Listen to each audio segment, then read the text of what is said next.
The morning sun filtered through the tall windows of Harvard's historic Memorial Hall, casting long shadows across the mahogany-paneled corridors where the world's brightest minds had walked for centuries.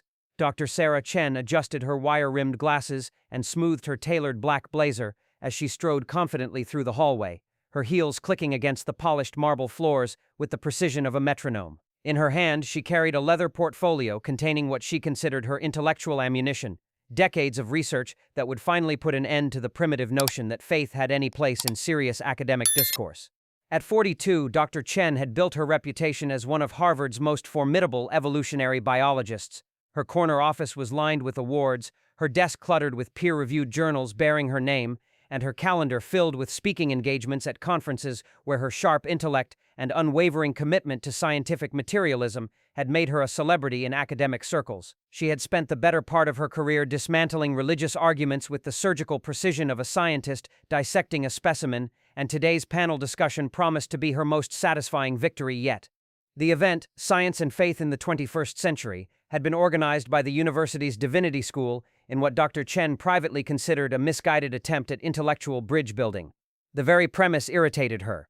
Science and faith weren't two sides of the same coin. They were opposing forces locked in a battle for humanity's future, and science had already won. The only question was when the rest of the world would catch up to that reality. As she entered the green room adjacent to the auditorium, Dr. Chen found herself face to face with her opponent for the evening, Jonathan Roumie, the actor who had gained worldwide recognition for portraying Jesus in the streaming series The Chosen. He was sitting quietly in a simple wooden chair, reading what appeared to be a worn leather-bound book, his long brown hair falling gently over his shoulders, his beard neatly trimmed. He looked up as she entered, offering a warm smile that immediately put her on edge. There was something unsettling about his calmness, his apparent lack of preparation anxiety that every serious academic should feel before such a high-stakes intellectual confrontation. "Dr. Chen," Jonathan said, standing and extending his hand, "it's an honor to share the stage with you tonight. I've read some of your work on genetic algorithms, fascinating stuff." Dr. Chen shook his hand briefly, surprised by his firm grip and direct eye contact. She had expected someone more theatrical, more obviously religious, the kind of person who would quote scripture and speak in platitudes. Instead, she found herself looking at someone who seemed genuinely interested in her research. It was disarming, and she didn't like feeling disarmed. "Mr. Roumie," she replied coolly, deliberately emphasizing his status as an actor rather than any sort of theologian or scholar. "I must admit, I'm curious why the Divinity School thought it appropriate to pit peer-reviewed science against." And Jonathan's smile didn't waver. Perhaps they thought it would be interesting to hear from someone who spends his days thinking about how ancient stories might speak to modern hearts. "Ancient stories," Dr. Chen repeated, her voice carrying just a hint of condescension. "Yes, that's certainly one way to describe myths that have been thoroughly debunked by modern science." She moved to the window that overlooked the auditorium below, where nearly 800 people were filing into their seats. Students, professors, curious members of the public, all of them about to witness what she was certain would be a decisive victory for reason over superstition. She could see the cameras being positioned, the lighting technicians making their final adjustments. This wasn't just a local debate, it was being live-streamed to universities around the world, the perfect stage for what she had planned. "Tell me, Mr. Roumie," she said without turning around, "what exactly do you hope to accomplish here tonight? Surely you don't expect to convince a Harvard audience that scientific evidence should be dismissed in favor of Bronze Age mythology." Jonathan closed his book. She noticed it wasn't the Bible, as she had assumed, but something else entirely, and stood up, moving to join her at the window. "Actually, Dr. Chen, I was hoping we might have a conversation about whether science and faith are really as incompatible as some people believe." Dr. Chen turned to face him, her expression sharp with intellectual superiority. "Oh, but they are incompatible, Mr. Roumie, completely and utterly incompatible. Science deals with facts, with observable phenomena, with testable hypotheses. Faith deals with wishful thinking and ancient superstitions that crumble the moment they're exposed to rigorous inquiry." She opened her portfolio and pulled out a thick folder of research papers. "Evolution has given us a complete explanation for the diversity of life on Earth. The fossil record, genetic analysis, observed speciation. We don't need creation myths anymore. We have facts." "And yet," Jonathan said quietly, "here we are, two people looking at the same universe and seeing something completely different." The comment was simple, almost casual, but it struck Dr. Chen as oddly profound. She pushed the thought away immediately. This was exactly the kind of philosophical misdirection that religious people used when they couldn't argue with hard data. A young graduate student appeared in the doorway. Dr. Chen, Mr. Roumie, we're ready to begin. As they walked toward the stage, Dr. Chen felt the familiar rush of adrenaline that came before a major presentation. She had delivered this particular intellectual death blow to religious thinking dozens of times before, but never on such a prestigious platform. Tonight, she would demonstrate once and for all that evolution theory had made the creation story not just unnecessary, but laughably primitive. The auditorium lights dimmed as they took their seats at a polished wooden table center stage. Dr. Chen arranged her papers with methodical precision, while Jonathan simply folded his hands and looked out at the audience with what appeared to be genuine affection. The moderator, an elderly professor emeritus from the philosophy department, began his introduction. But Dr. Chen was no longer listening to the moderator's words. She was focused entirely on the moment that was approaching, the moment when she would deliver her opening statement and watch as this Hollywood Jesus crumbled under the weight of scientific reality. She had prepared this argument specifically for tonight, crafting it to be both devastating and undeniable. Ladies and gentlemen, the moderator concluded, let us begin with Dr. Chen's opening statement on the relationship between evolutionary science and religious belief. Dr. Chen stood, moved to the podium, and looked out at the sea of expectant faces. This was her moment. Thank you, she began, her voice carrying the authority of someone who had spent decades studying the fundamental mechanisms of life itself. I want to begin tonight by stating something that should be obvious to any educated person in the 21st century. Evolutionary theory has not simply challenged the creation story, it has completely and permanently demolished it. She paused, letting that declaration settle over the audience like a gauntlet thrown down in challenge. The fossil record shows us millions of years of gradual change. Genetic analysis reveals the precise mechanisms by which species adapt and evolve. We have observed evolution happening in real time in laboratory settings. These aren't theories anymore, they are established scientific facts. Her voice grew stronger, more confident, and these facts make the story in Genesis not just wrong, but absurdly, embarrassingly wrong.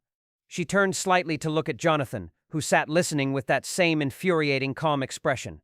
So I ask you, Mr. Roumie, given that science has provided us with a complete, evidence-based explanation for the origin and development of life on Earth, what possible relevance could ancient creation myths have for thinking people today? The challenge was delivered. The trap was set. Now she would watch as Hollywood's Jesus tried to argue with Darwin, and failed. The silence that followed Dr. Chen's challenge stretched across the auditorium like a taut wire. 800 pairs of eyes turned toward Jonathan Roumie, waiting to see how Hollywood's Jesus would respond to such a direct intellectual assault. Dr. Chen remained standing at the podium, her hands gripping its edges, her expression a mixture of triumph and anticipation.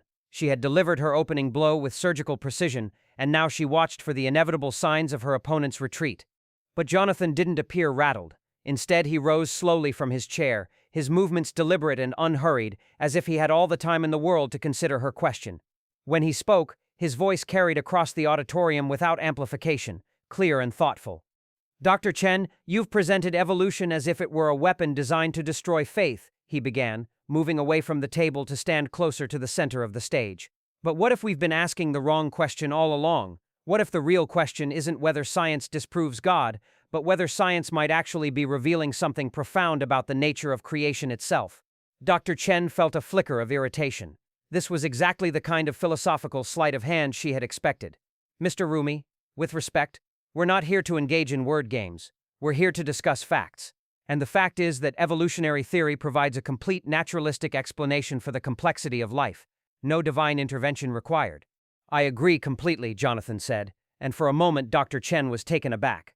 Evolution is indeed a complete explanation for how life develops and changes, but here's what fascinates me, and I hope you'll bear with me as someone who spends a lot of time thinking about stories and their meanings. What if evolution itself is the story? What if the mechanism is the message? The audience leaned forward almost imperceptibly. Dr. Chen could sense that Jonathan had somehow shifted the energy in the room, though she couldn't quite pinpoint how. Consider this, Jonathan continued, his voice gaining quiet intensity. You study genetic code, Dr. Chen. Better than almost anyone in the world, you understand how information is stored, transmitted, and expressed in DNA. Now, when you look at a sequence of genetic code, what do you see? Dr. Chen frowned. This wasn't the direction she had expected the conversation to take. I see nucleotide sequences, chemical information that determines protein synthesis and cellular function. Exactly. Information. Instructions. a language so sophisticated that we're still learning to read it properly. Jonathan paused, his eyes meeting hers directly. Now, in your experience as a scientist, does information, complex, meaningful, functional information, ever arise spontaneously from chaos? Or does it always, without exception, require an intelligent source? The question hung in the air like a mathematical proof waiting to be solved. Dr. Chen felt the ground shifting slightly beneath her feet, but she pressed forward with confidence. Mr. Roumie, you're making a category error. Genetic information arose through natural selection, through billions of years of trial and error. Random mutations that proved beneficial were preserved. No intelligence required. Ah, but is natural selection truly random? Jonathan asked, and now Dr. Chen could hear something in his voice that she hadn't noticed before. Not the tone of someone trying to win an argument, but of someone genuinely exploring an idea. You've studied evolutionary algorithms, haven't you? The computer programs that use evolutionary principles to solve complex problems? Dr. Chen nodded carefully. She had indeed worked extensively with evolutionary algorithms in her research.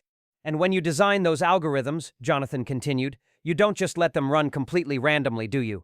You set parameters, you define fitness functions. You establish the rules within which the evolution can occur. The algorithm explores solutions, but it explores them within a framework that you, as the programmer, have established. Dr. Chen felt her pulse quicken slightly. Where was he going with this? What if, Jonathan said, his voice dropping to nearly a whisper that somehow carried to every corner of the vast auditorium, what if natural selection operates the same way? What if the laws of physics, the fundamental constants of the universe, the properties that make life possible at all, what if these represent the parameters set by a programmer we simply haven't recognized yet? That's, Dr. Chen started, then stopped. The argument wasn't wrong exactly, but it wasn't right either. It was something else entirely, a reframing that made her feel like she was looking at her own research through someone else's eyes. That's the God of the gaps fallacy, she said finally, falling back on a familiar counter-argument. You're inserting divine explanation into areas where science hasn't yet provided complete understanding. It's intellectually lazy. Jonathan nodded thoughtfully. That would indeed be intellectually lazy if that's what I were doing. But I'm not suggesting that God exists in the gaps of our knowledge. I'm suggesting that God might exist in the knowledge itself, in the elegant mathematical principles that govern quantum mechanics, in the precise calibration of forces that allow stars to form, in the chemical properties that make DNA replication possible. He moved closer to where Dr. Chen stood, his expression earnest but not confrontational. You know more about the molecular machinery of life than almost anyone alive, Dr. Chen. When you study the ribosome, that incredible molecular machine that reads genetic code and assembles proteins, do you ever stop to marvel at its engineering, at the precision of its function, at the fact that it exists at all? Dr. Chen felt something uncomfortable stirring in her chest. She did marvel at the ribosome. She marveled at it constantly. The elegance of its function, the precision of its assembly, the way it solved problems that human engineers were still struggling to understand, it was, she had to admit, breathtaking in its sophistication. Complexity arising from natural processes doesn't require divine intervention, she said, but her voice lacked some of its earlier certainty. No, Jonathan agreed, but it might require divine foundation. Think about it this way. When you write a computer program, the program runs on hardware, which operates according to the laws of physics, which exist within the structure of reality itself. At what level do you locate the intelligence behind the program? Just in the code, or in the entire system that makes the code possible? The audience was completely silent now. Dr. Chen could hear her own heartbeat in her ears. This wasn't how this was supposed to go. She had prepared for biblical literalism, for young earth creationism, for all the usual targets.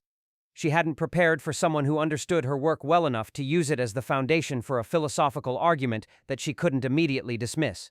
Mr. Roumie, she said, her voice sharp with frustration, even if I were to grant your premise, which I don't, it still doesn't address the fundamental problem.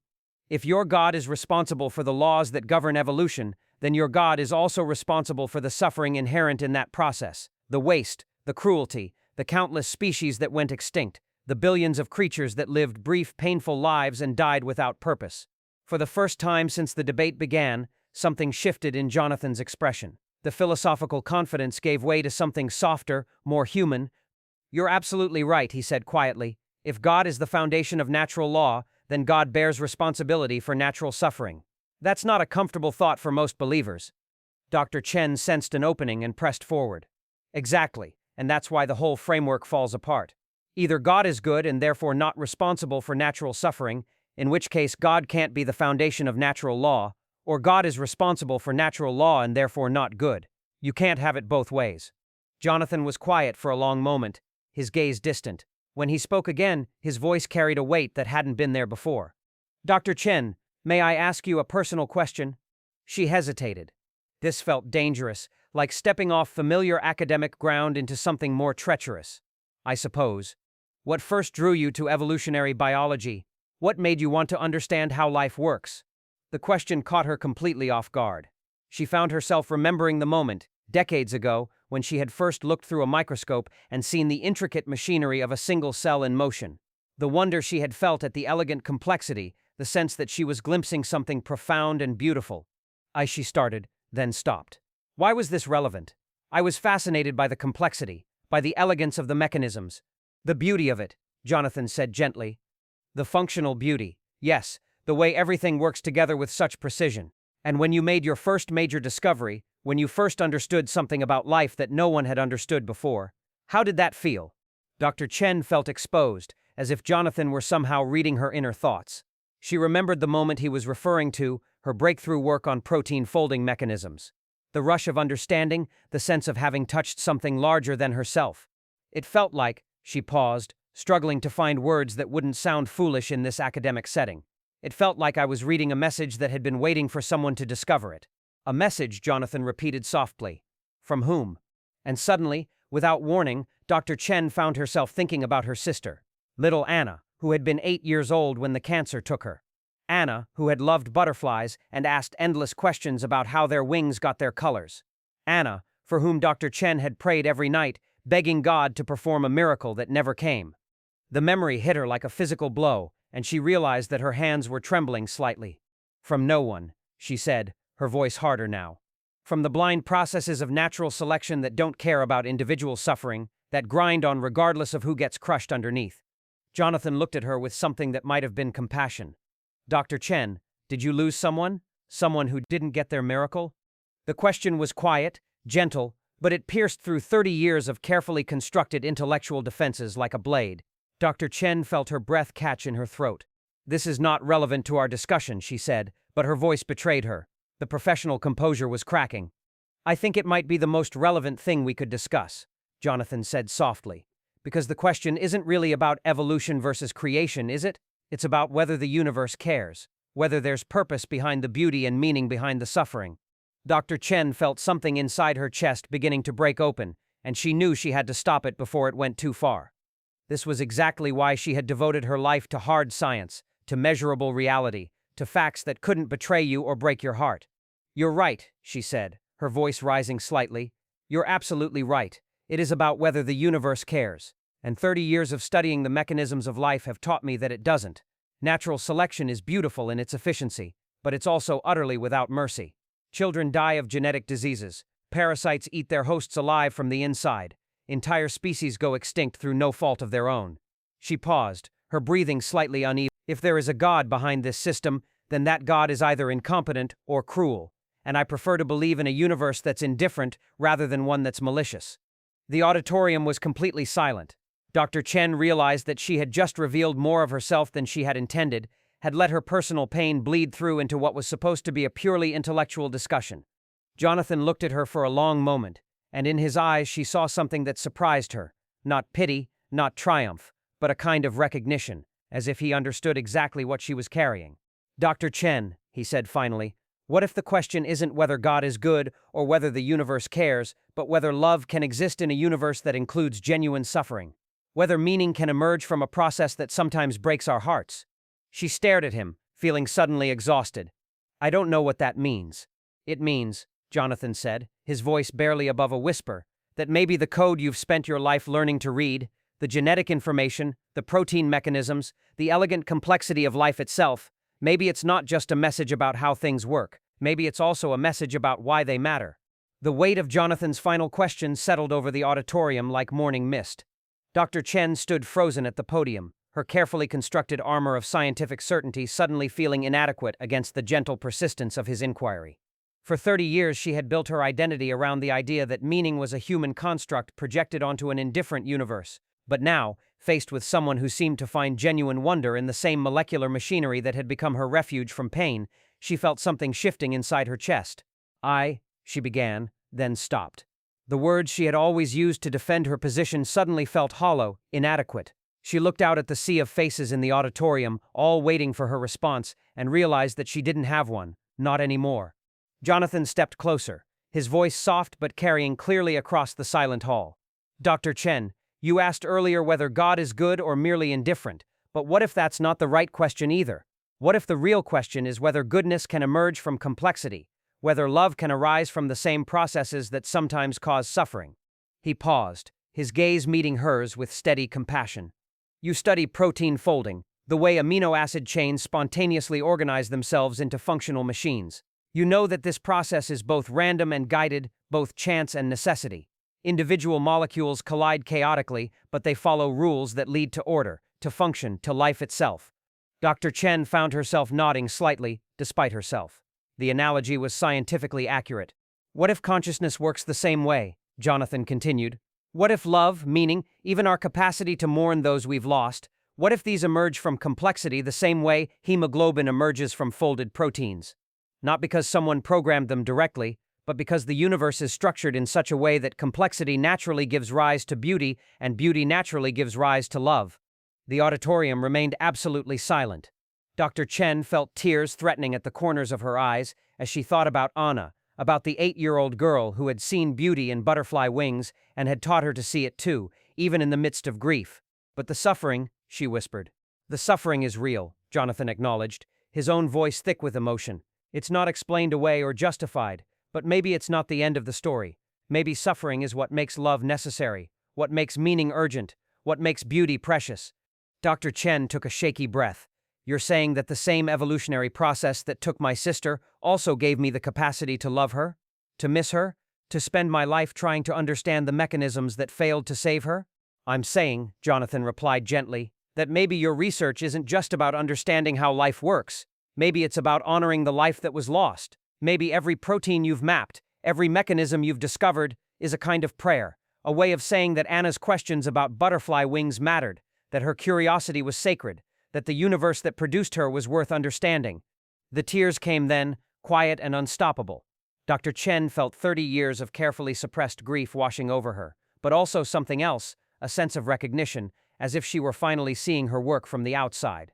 She looked out at the audience, at the students and professors who had come expecting a debate about creation versus evolution, and realized that they had witnessed something else entirely, not the victory of one worldview over another, but the discovery that different ways of seeing might actually complement rather than contradict each other. She started, her voice barely audible, then louder. I never thought about it that way. The applause began slowly, from a single pair of hands in the back of the auditorium, then spread like ripples across water until the entire hall was filled with the sound. But it wasn't the kind of applause that followed a victory or defeat.